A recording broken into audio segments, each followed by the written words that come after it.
31 ඉඳන් තමයි ඊළඟට කතා කරන්න තියෙන්නේ 2000 එතකොට රයිට් 31 වෙනි එකට යන තුෂාර ඇතිවිය නොහැක්කේ. කියන්නේ තුෂාර ඇති වෙන්න බැරි එක නෑන්. එහෙනම් පුළුවන් ඒව හතරක් තියෙනවා බැරි එකක් ඇත්තේනේ. හරි. පුළුවන් ටික ඒ කියන්නේ අනිවාර්යෙන් තුෂාර හැදෙන්න නම් අනිවාර්යෙන් සාපේක්ෂ ආර්ද්‍රතාවය මොකද වෙන්න ඕනේ? 100ට 100ක් වෙන්න ඕනේ.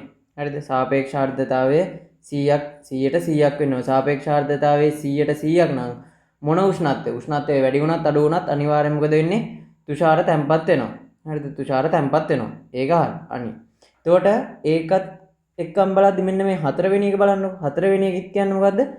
සාපේක්ෂ ආර්ද්‍රතාවයේ 100ට 100ක් නම් අනිවාර්යෙන් මොකද වෙන්නේ? මං කිව්වා තුෂාර තැම්පත් වෙනවා කියලා. එතකොට මේ දෙකම උත්තර නෙමෙයි. හරිද? මේ දෙකම උත්තර නෙමෙයි. හරි වුණාට තුෂාර තැම්පත් වුණාට. එතකොට ඊට පස්සේ මෙන්න මේ නිරපේක්ෂ ආර්ද්‍රතාවය. නිරපේක්ෂ ආර්ද්‍රතාවය තුෂාරංකයට සමාන වෙනවා නම් හරිද? අගයෙන් සමාන වෙනවා නම් අනිවාර්යෙන් මොකද වෙන්නේ? ඒත් තුෂාර තැම්පත් වෙනවා. ඒත් තුෂාර තැම්පත් වෙනවා. උෂ්ණත්වය අඩු වැඩි වුණත් ඒක ප්‍රශ්නයක් නැහැ. එහෙනම් අනිවාර්යෙන් ඒකේ තුන්වෙනි එකත් මොකද වෙන්නේ? තුන්වෙනි එකත් හරිනේ. නිරපේක්ෂ ආර්ද්‍රතාවය තුෂාරංකයට මොකද වෙන්නේ? අගයෙන් සමාන වෙනවා නම් අනිවාර්යෙන් මොකද වෙන්නේ? ඒත් තුෂාර තැම්පත් වෙනවා. ඒත් තුෂාර තැම්පත් වෙනවා. එහෙනම් මේ උත්තර ටිකේම මොකද වෙන්නේ? තුෂාර ඇති වුණා. එහෙනම් මෙන්න මේක නේද එහෙනම් අඩු වෙන්න ඕනේ. ඒ කියන්නේ අනිවාර්යෙන් නිරපේක්ෂ ආර්ද්‍රතාවයේ එම උෂ්ණත්වයේදී තිබිය හැකි උපරිම අගයට වඩා අඩු වුණොත් අනිවාර්යෙන් මොකද වෙන්නේ? තුෂාර හැදෙන්නේ නැහැ. තුෂාර හැදෙන්නේ නැහැ. එහෙනම් උත්තරයේ විදියට අපිට මේකේ ගන්න වෙන්නේ මොකද්ද? පස්වෙනි එකනේ. පස්වෙනි එක තමයි උත්තරයේ විදියට අපිට ගන්න වෙන්නේ. හරිද?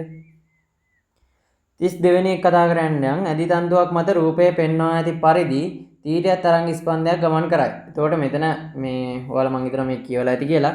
රයිට්. එතකොට මෙතන මේ පරාවර්තනයක් වෙනවනේ. පරාවර්තිත ස්පන්දනය මොකක්ද කියලා නේ අහන්නේ. මෙතන මොන පරාවර්තනයක්ද වෙන්නේ? මෙතන දෘඩ පරාවර්තනයක්ද? දෘඩද නැත්නම් මුදු පරාවර්තනයක්ද? මෙතන තියෙන්නේ මෙතන මුද්දක් තියෙන්නේ නේ. මේ මුද්දකට තියෙනවා නම් එහෙනම් අනිවාර්යෙන් මොකද්ද? මුදු පරාවර්තනයක්නේ තියෙන්නේ. මුදු පරාවර්තනයක් නම් අනිවාර්යෙන් මොකද වෙන්නේ? ඒ කියන්නේ තරංගයක් හිතන්නකෝ මෙහෙම එනවා කියලා. මේ මෙන්න මෙහෙම තියෙනවා. තරංගය දැන් ඔහොම එනවනේ.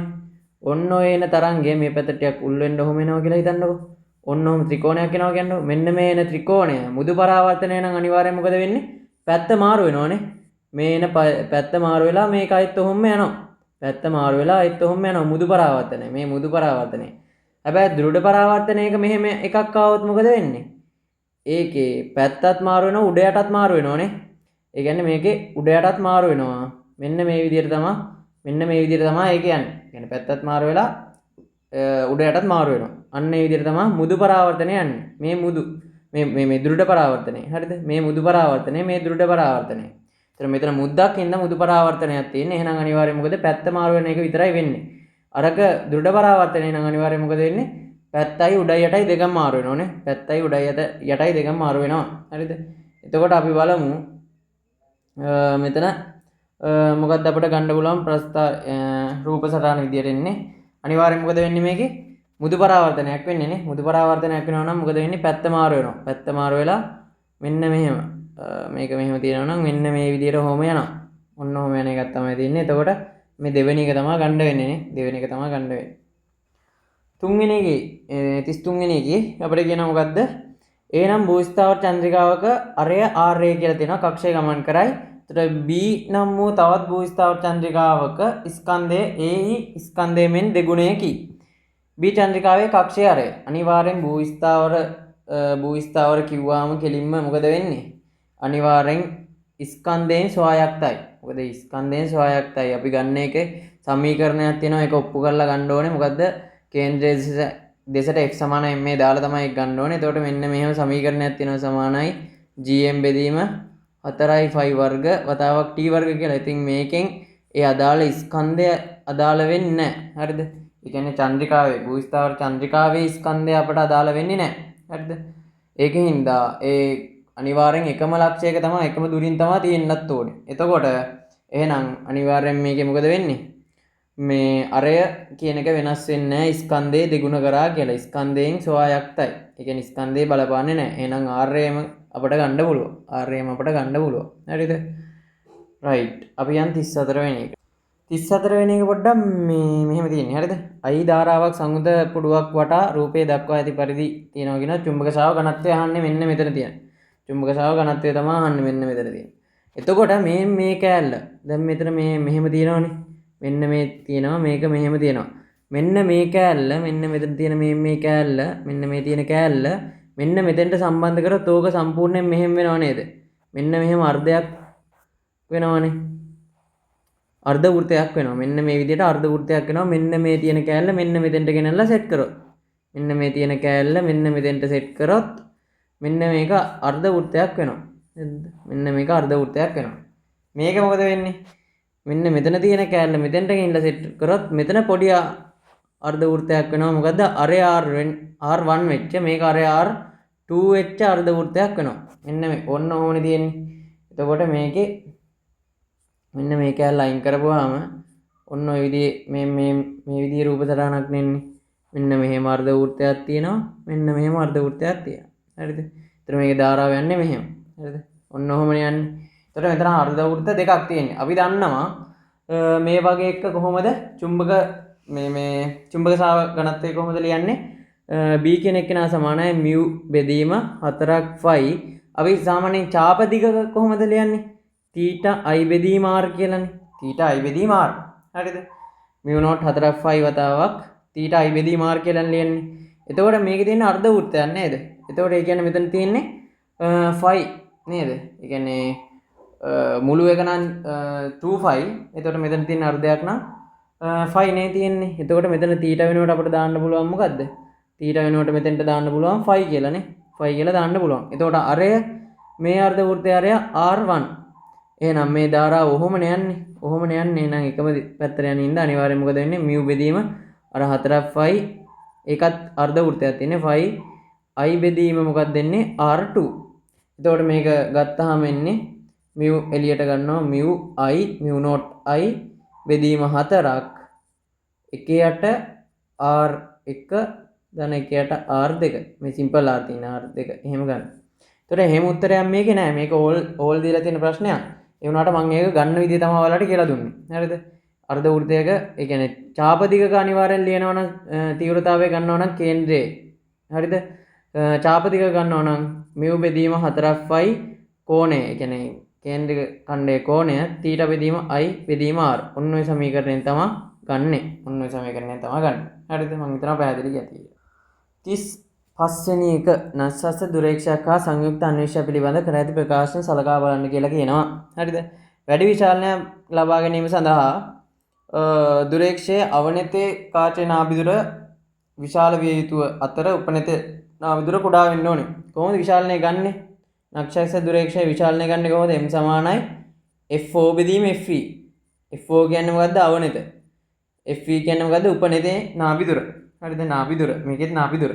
එතකොට අනිවාර්යෙන් මේකේ කියන කතන්දරේ හරිනේ. අවනත විශාල මේ m කියන එක්කෙනා විශාල කරගන්න මෙයා විශාල කරලා මෙයා කුඩා කරනවා. එතකොට අනිවාර්යෙන් මොකද වෙන්නේ? මේ m කියන එක්කෙනා විශාල වෙනවා. එතකොට මේ ප්‍රකාශනය හරි. ඊට පස්සේ අපිට කියනවා වැඩි විශාලනයක් ලබා ගැනීම සඳහා අන්වීක්ෂය. අන්වීක්ෂය කොහොමද විශාලනය ගන්න අපි? අපි දන්නවා විශාලනය ගන්න සමීකරණයක් තියෙනවා මොකද්ද? මොකද්ද තියෙන සමීකරණය? මොකද්ද? 1 ධන d බෙදීම fe 1 ධන d බෙදීම fe වතාවක් අය v0 බෙදීම f0 ඍණ 1. ඔය සාමාන්‍ය සීරු මාරුවේනේ. ඒතකොට අසාමාන්‍ය සීරු මාරුවේ නම් මෙන්න මේ එක අයින් වෙලා යනවනේ. හරිද? ඒක පැත්තකින් තියන්නකෝ. රයිට්. එතකොට මේකේ අපිට කියන්නේ මොකද්ද? m කියන එක්කෙනා විශාල කරගන්න මොකද්ද? අන්වීක්ෂ අවනතේ කාචේ නාභිදුර අඩු කරන්න ඕනේ. ඔව්. ඒක අඩු කරාම අවුලක් නැහැ. අතර උපනතේ නාභිදුර විශාල කරන්න ඕනේ. මේක විශාල කරලා හරියන්නේ නැහැනේ. ඒකත් මොකද කරන්න ඕනේ? අඩු කරන්න ඕනේ. ඒකත් අඩු කරන්න ඕනේ. එහෙනම් මේ ප්‍රකාශනය වැරදිනේ. ඒ ප්‍රකාශනය වැරදි. ඊට පස්සේ දුරේක්ෂයේ සාමාන්‍ය සීරු මාරුවේ පවතින විට කාච අතර පරතරය අපි දන්නවා. දුරේක්ෂයක මේ නාභිදුරවල් දෙකේ. ඒ කියන්නේ කාච දෙක අතර පරතරය අනිවාර්යෙන් මොකද වෙන්නේ? FO ධන FE ගේ එකතුවට සමාන වෙනවා කියන එක අපි දන්නවා. ඒක අපි හැම වෙලේම කතා කරන ප්‍රශ්නයක් නේ. එතකොට අනිවාර්යෙන් දුරේක්ෂයක සාමාන්‍ය සීරු මාරුවේ තියෙද්දි ඒ කාච දෙක අතර පරතරය අපිට ගන්න පුළුවන් FO ධන FE කියලා. හරිද? එතකොට මම හිතනවා මේකේ උත්තරය A හා C විදිහට ගන්න වෙන්නේ උත්තරය අංක 4නේ. 36 වෙනි එක කතා කරන්න යන්. ඒකේ අපිට කියනවා x කියන එක්කෙනා A86යි කියලා. ඒතර මෙයාගෙන් කියනවා alpha කියන එක්කෙනෙක් මුක්ත වෙනවලු. එතකොට මෙන්න මේ 206යි y කියන එක්කෙනා 82ක් තියෙන y කියන එක්කෙනා හැදෙනවා. ඒතර alpha විමෝචනය වෙනවලු. alpha කියන එක්කෙනා අපි දන්නවා ධන 4යි ධන 2යිනේ. එතකොට alpha කියන එක්කෙනා කී දෙනෙක් අයින් වෙලාද? මෙතන 82යිනේ. මෙතන 86යි. එහෙනම් දෙකේවා කීයක් අයින් වෙලාද? දෙකේවා දෙන්නෙක්. ඒ කියන්නේ මේ alpha කියන දෙන්නෙක් විමෝචනය වෙලා තියෙනවා. මොකද එතකොට තමයි මේ 2 2 4 වෙලා මෙතනත් 86 හැදෙන්නේ. එහෙනම් මෙතනත් 8ක් නේද? එහෙනම් 206 මෙතන 4 ඒවා දෙකක් තියෙනවා. එතකොට 8. එහෙනම් අනිවාර්යෙන් කීයද? 214ක් එන්න එපා. එහෙනම් 5 වෙනි උත්තරේ. හරිද? ඒ ශ්‍රේණියම එහියගේ ඔන්න හෙව්වා. හරිද?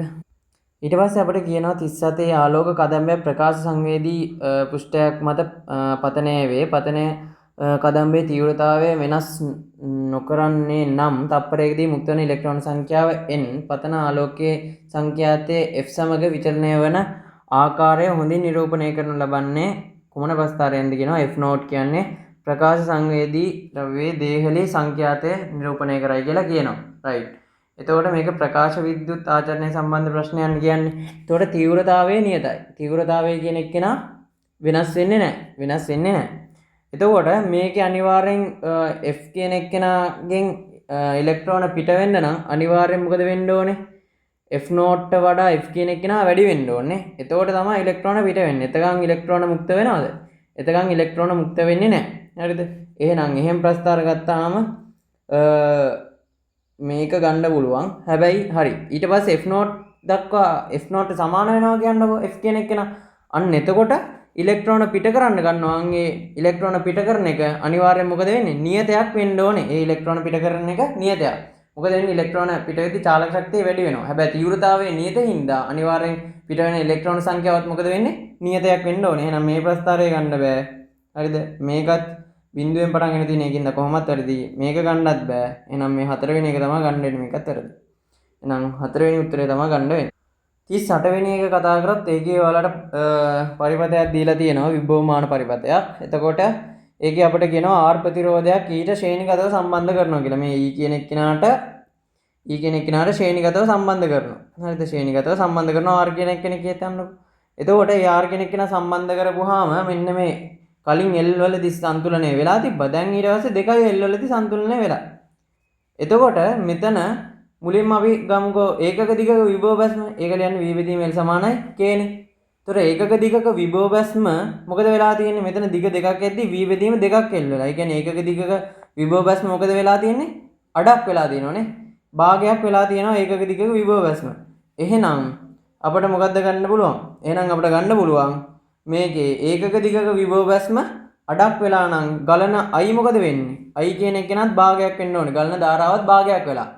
එහෙනම් ගලන ධාරාව හරියටම භාගයක් වෙන්න නම් මෙතන ප්‍රතිරෝධය R එක්කෙනෙක් සම්බන්ධ කරපුවාම භාගයක් වුණා නම් එහෙනම් මෙතන 2R කියලා තිබ්බනම් 2R කියලා තිබ්බොත් නේද ධාරාවත් භාගයක් වෙන්නේ. මොකද E කියන එක්කෙනාගේ මොකද වෙන්නේ? E නෝට් කියන එක්කෙනාගේ මොකද වෙන්නේ? විභවාන්තරය වෙනස් වෙලා නැහැ. ඒ කියන්නේ විභවය වෙනස් වෙලා නැහැ. එහෙනම් අපිට V සමානයි IR දැම්මහම එහෙනම් I කියන්නේ භාගයක් නම් අනිවාර්යෙන් R කියන එක්කෙනාගේ අපිට 2R කියලා ගන්න පුළුවන් නේද? I කියන එක්කෙනාගේ මේ ප්‍රතිරෝධ මේ කියන්නේ කම්බියේ ප්‍රතිරෝධය අපිට දෙක මේ සමග ප්‍රතිරෝධය R කියලා ගන්න පුළුවන් නේද? ඔයාලට ඒක අපහැදිලි නම් මම අයි පොඩ්ඩක් කියලා දෙන්නම්. මේකේ මොකද වෙන්නේ? මේකේ අනිවාර්යෙන් මේ R කියන ප්‍රතිරෝධය සම්බන්ධ කරන් පස්සේ දිග දෙගුණයක් වෙලා තියෙනවනේ. එහෙනම් ඒකක දිගක විභව බැස්ම මොකද වෙලා තියෙන්නේ? භාගයක් වෙලා තියෙනවා. ඒකක දිග විභව බැස්ම භාගයක් වෙලා තියෙනවා. ඒකෙන් ධාරාව මොකද වෙලා තියෙන්නේ? ධාරාවත් හරිය අඩක් වෙනවනේ විභව බැස්ම අඩක් වෙද්දි. ඒතර ධාරාවත් භාගයක් වෙලා තියෙනවා.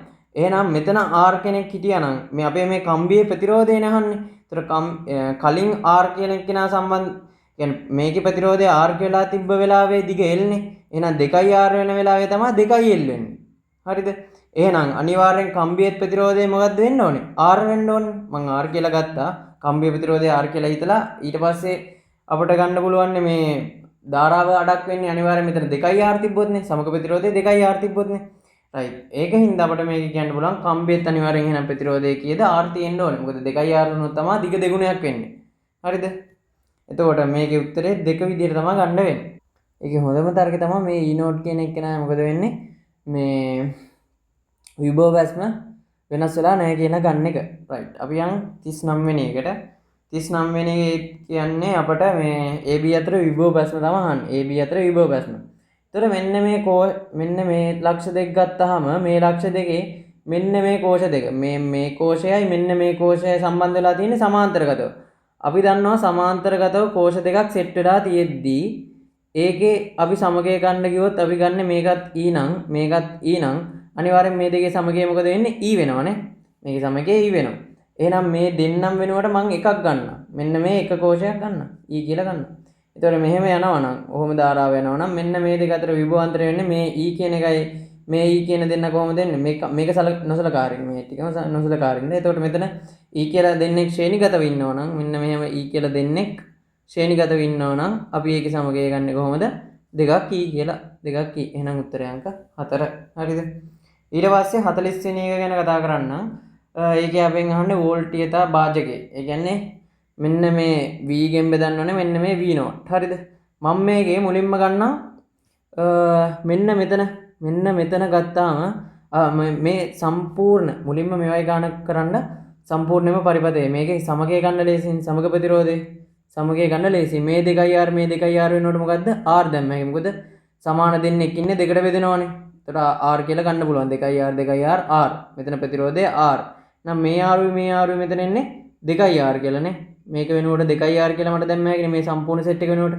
ඒ 2R මේ R මේ මොකද වෙන්නේ? සමාන්තරගතයි. එතකොට එනවා මෙතන මොකද්ද? 2 බෙදීම 2R බෙදීම 3. 2R බෙදීම 3ක් මෙන්න මෙතන සමගය. මෙන්න මේ ලක්ෂ දෙක අතර සමගය එනවා 2R බෙදීම 3ක්. ඒකට මෙන්න මේ R ශ්‍රේණිගතයිනේ. මෙන්න මේ R ශ්‍රේණිගතයි. එතකොට 2R බෙදීම 3 ධන R ශ්‍රේණිගත වුණාම මෙතන ඔක්කොම කීයද? 5R බෙදීම 3. හරිද? මුළු සමග ප්‍රතිරෝධය 5R බෙදීම 3ක්නේ. හරි. එතකොට මෙන්න මෙතන V node ගෙන් මෙන්න මෙයා අතර විභවාන්තරය ගන්න නම් කොහොමද ගන්නෙ? අපි දන්නවා මුළු ප්‍රතිරෝධය 5R බෙදීම 3යි. ඒකෙන් මෙන්න මෙතන ප්‍රතිරෝධය කීයද? මෙතන සමග ප්‍රතිරෝධය එන්නේ 2R බෙදීම 3න්නේ. මෙන්න මෙතනයි 2R බෙදීම 3න්නේ. එතකොට 2R බෙදීම 3 වැඩි කරන්න ඕනේ V node ගෙන්. එතකොට එනවා මෙන්න මෙතන විභවාන්තරය. එතකොට කීයද එන්නේ? මෙන්න මේ 3ට මේ 3 කැපුණාම 2 බෙදීම 5යි V node කියලා එන්නේ. එතකොට මෙන්න මේ ලක්ෂ දෙකේ අතර විභවය කීයද? විභවය අපිට ගන්න පුළුවන් 2 බෙදීම 5යි V node කියලා. හරිද? එහෙනම් මෙන්න මේ දෙක අතරත් විභවය කීයද? මෙන්න මේ ලක්ෂ මෙතනයි විභවය කීයද? ඒත් එන්නේ 2 බෙදීම 5යි V node කියලා. එහෙනම් මෙතන ඉන්නෙත් R කෙනෙක් මෙතන ඉන්නෙත් R කෙනෙක්. මේ දෙන්නගේම සමගය ගත්තාම R නේ. එතන මේ දෙන්න සමානයි. එහෙනම් සමානයි කියන්නේ මේකයි දෙකට බෙදෙන්න ඕනේ. ඒකයි දෙකට බෙදුනහම මොකද එන්නේ? V node බෙදීම 5ක් කියලා එන්නේ. එතකොට මෙතන මේ විභවාන්තරය. ඒ කියන්නේ මෙන්න මේ ලක්ෂයේ විභවාන්තරය එනවා මොකද්ද? V node බෙදීම 5ක්. ඒක සමාන වෙනවා මොකේටද?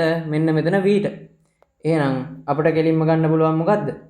අපෙන් අහන්නේ V බෙදීම V node නේ. එහෙනම් 1 බෙදීම 5 සමානයි V බෙදීම V node. එහෙනම් උත්තරය අංක